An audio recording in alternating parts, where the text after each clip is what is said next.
가격 동결. 하지만 국내만 가격이 오른 아이폰 15. 크게 바뀐 것 같지 않은데 그냥 쓰던 거 써? 좋아졌다는데 바꿔? 이상하죠?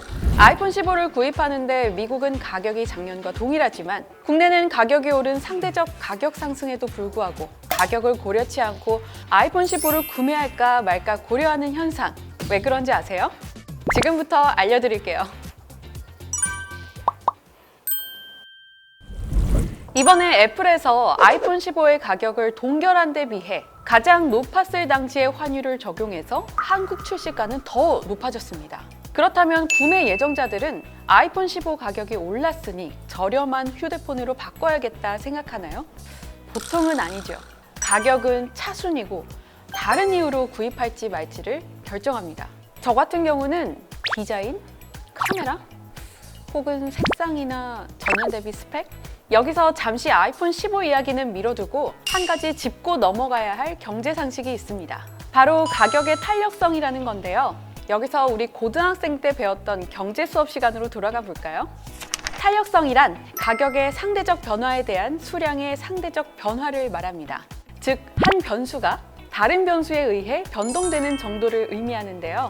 판매자와 구매자가 시장 조건의 변화에 얼마나 민감하게 반응하는지를 나타내는 척도입니다. 그래서 탄력성이 크다는 것은 가격 변화에 대한 수량 변화가 그만큼 많다는 걸 의미하죠. 쉽게 말해 탱탱볼을 떠올려 볼까요? 탄력성이 좋은 공은 더 많이 튀어오르겠죠. 그만큼 탄력성이 크다는 것은 많이 변한다는 겁니다. 흔히 수요량의 변화와 민감한 정도에 따라서 크게 탄력적인지 비탄력적인지 구분합니다. 일반적으로 우리가 사용하는 생활 필수품이나 전기세, 수도세 등 필수적으로 사용해야 하는 재화나 서비스는 비탄력적이라고 말합니다. 가격이 올라도 어쩔 수 없이 구입하고 또 사용해야 하는 것들이니까요. 하지만 생활 필수품이 아닌 사치품 같은 경우 가격의 변화로 인한 수요량의 변화가 크기 때문에 탄력적이라고 봅니다. 원래 비싼 재화는 가격이 조금만 올라도 크게 체감이 되잖아요. 탄력성을 구하는 방법을 한번 수식으로 볼까요? 이러한 수식을 바탕으로 가격의 변화율에 비해 수요량 변화율이 클 경우, 즉 가격 탄력성이 1보다 클 경우 탄력적이라고 보는 거죠. 반면 가격 변화에 비해 수요량 변화가 작을 경우 우리는 비탄력적으로 봅니다.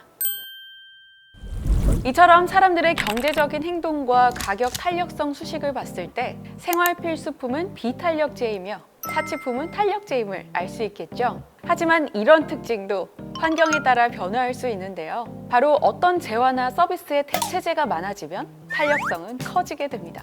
예를 들어 볼까요? 요즘 영화관 가격 많이 올랐죠. 만약 영화관 중 CGV만 가격이 오르고 메가박스, 롯데시네마 등의 영화관 가격이 내려간다면 CGV를 이용하던 사람들 일부는 상대적으로 저렴한 다른 영화관으로 향할 확률이 크겠죠. 적어도 저라면 그럴 것 같아요. 우리에겐 충분히 많은 대체재가 있기 때문이겠죠. 이럴 때 CGV 수요량 변화가 생기고 CGV의 가격 탄력성은 커지게 되는 겁니다. 그렇다면 미뤄뒀던 아이폰 15 이야기를 해볼까요? 과연 앞서 말했던 아이폰 15는 가격 탄력성이 큰 것인가? 물론 가격이 오르면 수요량의 변화가 생기고 가격 탄력성이 크다고 할 수 있겠지만 제가 봤을 때 예외가 있다면 아이폰이나 샤넬 같은 명품 브랜드 아닐까 싶습니다. 이들은 하나의 브랜드로 충성심이 강한 고객이 많기 때문에 사실 아이폰이나 명품은 가격이 오른다고 해서 수요가 줄지만은 않은 것 같은데요. 아이폰이나 샤넬 같은 브랜드는 과연 탄력적이라고 할 수 있을까요? 우리 주변의 많은 재화와 서비스들은 모두 가격 탄력성을 지니고 있습니다. 오늘 알아본 것처럼 여러분이 무언가를 구매할 때 이것은 나에게 탄력적인가 비탄력적인가를 한번 생각해보고 구매하는 것은 어떨까요? 평소 크게 신경 쓰지 않았던 경제학을 생활 속에 대입해보면 어려운 경제도 쉽게 접근할 수 있지 않을까요? 지금까지 어쩌다 경제 전아림이었습니다.